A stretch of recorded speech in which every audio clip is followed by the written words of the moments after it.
প্রস্তুত থাকার জন্য বলছি এলিজাবেথ ধরকে। এলিজাবেথ ধর। এবারে মঞ্চে সোনেক্ষা চক্রবর্তী।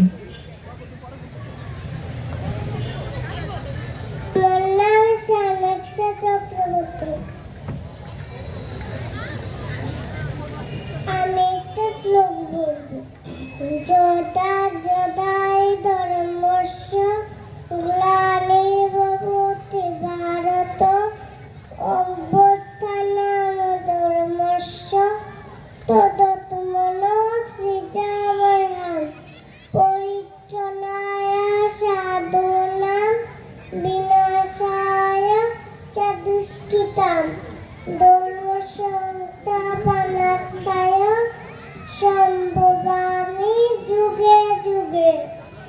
নমস্কার নমস্কার নমস্কার নমস্কার। নমস্কার। আসো আসো। ধন্যবাদ সোনেক্ষা চক্রবর্তীকে। ডেকে নেব এলিজাবেথ ধরকে। এলিজাবেথ ধর।